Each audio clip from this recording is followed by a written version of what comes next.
Hello viewers, graphics স্কুলের পক্ষ থেকে আবারও সবাইকে স্বাগতম। আমি আব্দুল্লাহ রুহানি আছি আপনাদের সাথে। আজকের এই পর্বে আমরা দেখব এই যে এখানে এডিটিং সেকশনটি আছে, এডিটিং সেকশনের মধ্যে আমরা ফাইন্ড, রিপ্লেস এবং সিলেক্ট এই তিনটি ব্যবহার আজকে আমরা এই পর্বে দেখব। তো প্রথমে আমরা ফাইন্ড এর ব্যবহারটি দেখি। তো ফাইন্ড আসলে কি কাজ করে, আমরা যদি আমাদের এই ডকুমেন্টের মধ্যে যদি অনেকগুলো প্যারাগ্রাফ বা অনেকগুলো ওয়ার্ড যদি থাকে, তো সেই ওয়ার্ডগুলোর মধ্যে থেকে আমরা একটা স্পেসিফিক ওয়ার্ড কিন্তু আমরা খুব সহজেই কিন্তু খুঁজে বের করতে পারি ফাইন্ডের মাধ্যমে। সাপোজ আমি দেখতে চাচ্ছি যে আমাদের এই পুরো ডকুমেন্টের মধ্যে এই যে ভিডিও কথাটি কতবার আছে, এটি আমরা জাস্ট ফাইন্ড আউট করে দেখব যে এই ভিডিও যে ওয়ার্ডটি, এই ওয়ার্ডটি আমাদের ডকুমেন্টের মধ্যে কোন কোন জায়গায় আছে সেটি আমরা ফাইন্ড আউট করব। সেটি আমরা কিসের মাধ্যমে করব, সেটি আমরা ফাইন্ডের মাধ্যমে করব। দেখুন, আমরা যদি এখান থেকে এই ফাইন্ডে এখানে একটা যদি ক্লিক করি, তাহলে আমরা এখানে একটা ন্যাভিগেশন বার দেখতে পাচ্ছি। এখানে যদি আমরা কোনো একটা টেক্সট লিখি, তাহলে সেই টেক্সটটি কিন্তু যদি এই ডকুমেন্টের মধ্যে থাকে, তাহলে সেটিকে মার্ক করে খুঁজে বের করে আমাদের কিন্তু দিবে। তো আমরা এই যে এখানে ফাইন্ডের মাধ্যমে কিন্তু ফাইন্ডের সাইড বারটা আমরা আনতে পারি। আবার আমরা কিবোর্ড থেকে Ctrl+F এই বাটনে যদি আমরা প্রেস করি, আমরা কিবোর্ড থেকে Ctrl+F এই বাটনে প্রেস করার সঙ্গে সঙ্গে দেখতে পাচ্ছি ওই সেম জিনিসটা কিন্তু এখানে চলে আসতেছে। তো আমরা এখান থেকে ক্লিক করেও ফাইন্ডটা আনতে পারি, আবার আমরা কিবোর্ড থেকে Ctrl+F প্রেস করেও কিন্তু এই ফাইন্ডের অপশনটা কিন্তু আমরা আনতে পারি।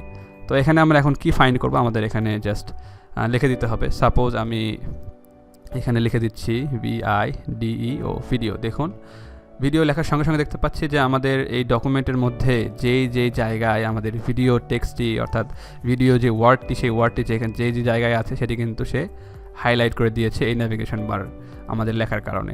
দেখুন, আমরা দেখতে পাচ্ছি যে আমাদের এই পুরো ডকুমেন্টের মধ্যে কিন্তু 4 জায়গায় ভিডিও কথাটি কিন্তু এখানে দেওয়া আছে।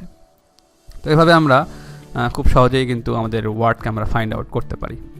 এরপরে যেটি বিষয় হলো সেটি হচ্ছে রিপ্লেস। এবার আমরা কী করব, সেই ওয়ার্ডকে আমরা চেঞ্জ করে রিপ্লেস করব। সাপোজ আমি আমাদের এই যে টেক্সটের মধ্যে ভিডিও ওয়ার্ডটি আছে, আমরা চাচ্ছি যে 4 জায়গায় আমাদের ভিডিও ওয়ার্ডটি ছিল। আমি চাচ্ছি যে এই 4 জায়গায় ভিডিও ওয়ার্ডের পরিবর্তে আমরা ভিডিওর পরিবর্তে আমরা অডিও কথাটি আমরা এখানে লিখে দিব। তো আমরা তো আর 4 জায়গায় হয়ে অনেক আমাদের ডকুমেন্টের মধ্যে যদি অনেক জায়গায় যদি এই ওয়ার্ডটি থাকতো, তো আমরা তো আর এক এক করে সেগুলো ডিলিট করে নতুন করে অডিও লেখার আসলে অনেক সময় সাপেক্ষ বিষয় হয়ে যেত। তো আমরা সেই কাজটি সহজে করার জন্য আমরা কী করব, রিপ্লেস করব। আমরা জাস্ট এখানে একটা ক্লিক করব, রিপ্লেস।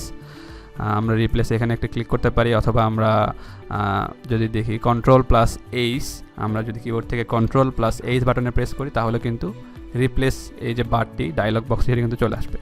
তো এখানে দেখুন, রিপ্লেসে আসার পরে দেখতে পাচ্ছি ফাইন্ড ওয়ার্ড এবং রিপ্লেস উইথ নামে 2টি ট্যাব। তো ফাইন্ড ওয়ার্ড অর্থাৎ আমরা কি খুঁজতে চাচ্ছি, তো আমরা কথাটি কি খুঁজবো, আমরা ভিডিও কথাটি খুঁজবো। তো আমি এখানে ভিডিও এখানে বাই ডিফল্ট লেখাই আছে। তো আমরা এখানে দেখুন রিপ্লেস উইথ, অর্থাৎ এই যে ভিডিওটি, আমরা এই কথাটিকে আমরা কি করব, রিপ্লেস করব। তো কী দ্বারা আমরা রিপ্লেস করব, আমরা রিপ্লেস করব অডিও দ্বারা। আমরা জাস্ট এখানে লিখব AUDIO অডিও। এই কথাটি আমরা কি করব, ভিডিওর দ্বারা, আমরা ভিডিওর কথাটিকে আমরা কী করবো, অডিও দ্বারা রিপ্লেস করে দিব। অর্থাৎ আমাদের এই ডকুমেন্টের মধ্যে যে জায়গায় ভিডিও কথাটি ছিল, ভিডিও ওয়ার্ডটি ছিল, সেই ওয়ার্ডটি আমরা কী করব, অডিও দ্বারা রিপ্লেস করে দিব। দেখুন, এখন যদি আমরা রিপ্লেস অলে যদি ক্লিক করি, করার পরে আমরা জাস্ট এখানে ওকে করে দিব। দেখুন, দেখতে পাচ্ছি যে আমাদের ডকুমেন্টের মধ্যে যে জায়গায় ভিডিও কথাটি ছিল সেটি দেখুন, এখানে একটি ছিল ভিডিও, তার পরিবর্তে কী হয়ে গেছে, অডিও হয়ে গেছে। এখানেও দেখুন ভিডিওর পরিবর্তে অডিও হয়ে গেছে। এভাবে এখানেও ভিডিও ছিল, সেখানে কিন্তু অডিও চলে আসছে। এভাবে আমাদের ডকুমেন্টের মধ্যে যে কোনো জায়গায় যে জায়গায় আমাদের ভিডিও কথাটি ছিল সেটি কিন্তু উঠে গিয়ে অডিও চলে আসছে। তো এইভাবে আমরা রিপ্লেসের মাধ্যমে আমরা খুব সহজেই এবং খুব দ্রুত কিন্তু অনেকগুলো ওয়ার্ড কিন্তু একসঙ্গে চেঞ্জ করে দিতে পারি। তো এরপরে আমরা সিলেক্ট যে এখানে যে মেনুটি আছে, এটি আমরা ব্যবহারটি দেখব। সিলেক্ট অপশন, দেখুন আমরা যদি এখানে একটা ক্লিক করি, সিলেক্ট একটা ক্লিক করি, ক্লিক করার পরে এখানে বেশ কিছু অপশন দেখতে পাচ্ছি। সিলেক্ট অল, আমরা যদি এখানে একটা ক্লিক করি, তাহলে দেখতে পাচ্ছি যে আমাদের পুরো ডকুমেন্ট কিন্তু সিলেক্ট হয়ে যাবে। আমরা সিলেক্ট থেকে এসে এখানে যদি একটা ক্লিক করি, সিলেক্ট অলে ক্লিক করি, তাহলে কী হবে, আমাদের পুরো ডকুমেন্টটা কিন্তু সিলেক্ট হয়ে যাবে। আমরা কিবোর্ড থেকে Ctrl+A প্রেস করেও কিন্তু আমরা আমাদের পুরো ডকুমেন্টটাকে সিলেক্ট করতে পারি। এটি শর্টকাট হচ্ছে Ctrl+A। আমরা যদি কিবোর্ড থেকে Ctrl+A প্রেস করি, তাহলে কি হবে, আমাদের পুরো ডকুমেন্টের মধ্যে এখানে যদি 10-15টা পেজ থাকতো, তাহলে কি হতো, সবগুলো পেজের কন্টেন্ট কিন্তু একসঙ্গে সিলেক্ট হয়ে যেত। এরপরে আমরা একসাথে এই ডকুমেন্টের কাজ কিন্তু আমরা করতে পারতাম। আমি যদি এখান থেকে ব্যাক স্পেস দিই, তাহলে কিন্তু সঙ্গে সঙ্গে পুরো ডকুমেন্টটা কিন্তু চলে যাবে। এভাবে আমরা সিলেক্ট থেকে কিন্তু করতে পারি, আমাদের পুরো ডকুমেন্টটাকে একসঙ্গে সিলেক্ট করতে পারি। এরপরে দেখুন, এখানে সিলেক্ট অবজেক্ট, যেহেতু আমাদের এই টেক্সটের মধ্যে কোনো অবজেক্ট নাই, তো আমি এখানে কিছু অবজেক্ট ড্র করি। আমি ইনসার্ট থেকে, এখান থেকে শেপ থেকে কিছু অবজেক্ট আমি নিই। সাপোজ এটি একটি অবজেক্ট, এরপরে আবার আমরা ইনসার্টে আসি, ইনসার্ট থেকে আমি এই অবজেক্টটা নিলাম। তো এখানে আমরা যদি লক্ষ্য করি, এই যে এগুলো হচ্ছে কি একটা টেক্সট, আমাদের যেই ওয়ার্ডগুলো আমরা লিখি এগুলো হচ্ছে টেক্সট, আর এই যে শেপগুলো আমরা নিলাম, শেপ অথবা পিকচার, এগুলো হচ্ছে একটা অবজেক্ট। তো এই যে দেখুন আমরা এখানে সিলেক্ট যদি করি, এখানে কি আছে সিলেক্ট অবজেক্ট, আমরা যদি এখানে একটা ক্লিক করি, এখন আমরা এই অবস্থায় কী করতে পারবো, আমরা এই অবস্থায় আমাদের ডকুমেন্টের মধ্যে যে যে জায়গায় আমাদের ডকুমেন্টের মধ্যে অবজেক্টগুলো থাকবে আমরা জাস্ট সেই অবজেক্টকে কিন্তু সিলেক্ট করতে পারবো। আমরা যদি দেখুন এই টেক্সটের উপরে যদি মাউস নিয়ে যাই তাহলে এই ধরনের একটা আইকন দেখতে পাচ্ছি, তার মানে আমরা এটিকে কিন্তু সিলেক্ট করতে পারতেছি না। আর যদি আমরা এই ধরনের শেপ, যেগুলো শেপ পিকচার যে অবজেক্টগুলো থাকবে সেই অবজেক্টের উপর যদি মাউস নিয়ে যাই, দেখুন এভাবে একটা প্লাস আইকন কিন্তু চলে আসতেছে। আমরা কিন্তু খুব সহজেই আমাদের অবজেক্টকে এইভাবে সিলেক্ট করে নিতে পারতেছি। আমাদের এর মধ্যে যদি এই অবজেক্টগুলো থাকতো, আমরা জাস্ট এখান থেকে সিলেক্ট অবজেক্ট এখানে ক্লিক করব, করার পরে দেখুন আবার যদি আমরা যখন একটা ক্লিক করলাম তখন কিন্তু অবজেক্টটি উঠে গেল। এখন কিন্তু এই ধরনের কার্সর কিন্তু আসলো আমাদের। এখন কিন্তু আমাদের এই অবজেক্টটা যদি অনেকগুলো অবজেক্ট থাকতো তাহলে সেই অবজেক্ট সিলেক্ট করতে কিন্তু অনেক কষ্ট হতো, অর্থাৎ আমাদের এখানে যে অনেক এটি অনেক তো ডিপ অর্থাৎ অনেক মোটা থাকার কারণে আমরা এই শেপটা কিন্তু সহজেই কিন্তু সিলেক্ট করতে পারতেছি। সাপোজ আমি এখানে আপনাদের দেখাই, যদি আমরা শেপ থেকে একটা লাইন আমরা এখানে একটা ড্র করলাম, সাপোজ এখানে আমি একটা লাইন ড্র করলাম, তো এই যে লাইনটা এখান থেকে এই লাইনটা সিলেক্ট করা কিন্তু অনেক, আমরা চাচ্ছি যে এই লাইনটাকে আমরা এখান থেকে মুভ করে নিচের দিকে নিয়ে আসবো, তো এটি কিন্তু অনেক কষ্টসাধ্য বিষয়। দেখুন আমরা মাউস এর উপর নিতেই পারতেছি না, লাইনটা এত চিকন হওয়ার কারণে। তো আমরা যদি এখান থেকে সিলেক্ট থেকে আবার যদি অবজেক্টে ক্লিক করি, করার পরে দেখুন আমি সহজেই কিন্তু এটিকে জাস্ট ওর উপর মাউস নিয়ে যাওয়ার পরে সহজে কিন্তু এটিকে ড্র্যাগ করে নিচের দিকে নিয়ে আসলাম।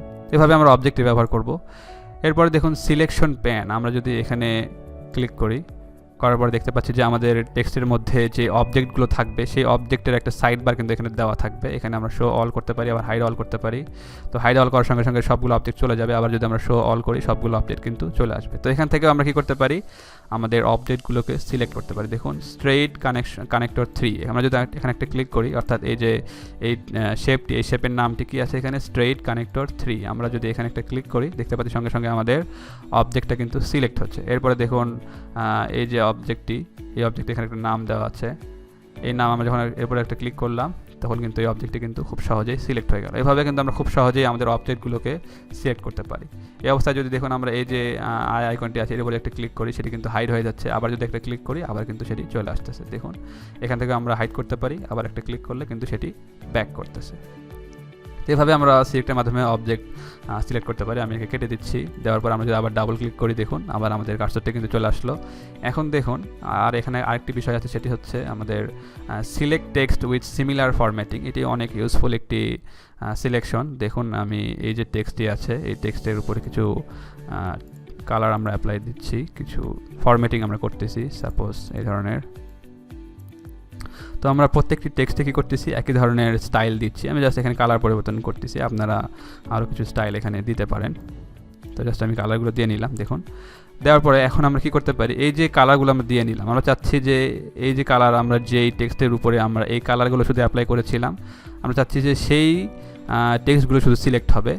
তো আমরা সেটি করতে পারি। দেখুন সিলেক্ট থেকে যদি আমরা select text with similar formatting, আমাদের কী করতে হবে, জাস্ট এইভাবে আমাদের এরিয়াটি সিলেক্ট করতে হবে।